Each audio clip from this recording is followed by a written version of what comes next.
ఇక నుంచి మన టీం ఆల్రౌండర్ కష్టాలన్నీ తీరిపోతాయి. ఓపెనర్స్ అయిపోతే మ్యాచ్ పోయిందన్న థాట్ కూడా మీకు రాదు. మన ఆల్రౌండర్ కష్టాలని తీర్చేస్తానని ఎన్కేఆర్ మీకు మాటిస్తున్నాడు. Andhra cricket association. ఆంధ్ర నుంచి వచ్చి నువ్వేంట్రా ఆస్ట్రేలియాలో పీకేది? రిషబ్ పంత్ ఢిల్లీ నుంచి వచ్చి పీకాడుగా, ఆడనేం పీకారు? ఇప్పటిదాకా మిమ్మల్ని పీకిన ప్రతి ఒక్కడు నాలా ఇండియా నుంచి వచ్చినోడే. ఎప్పుడు ఎవడో ఒక యంగ్స్టర్ రావాలి, మిమ్మల్ని పీకాలి.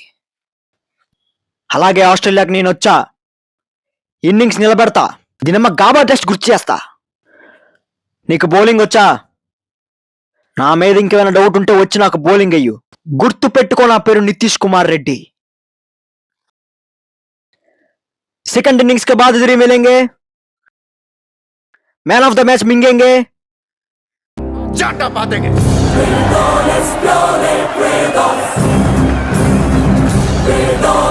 ఎస్ఆర్హెచ్ తో మొదలైంది వాడి కెరియర్, ఆగదు. నడ్డి మీద 4 కొట్టైన ర్యాట్ రేస్ లో పిల్లల్ని తోసేసే ఈ రోజుల్లో ఆ తండ్రి తన లైఫ్ ని త్యాగం చేసి మరి ఇండియాకు ఒక ఆల్రౌండర్ ని ఇద్దామనుకున్నాడు.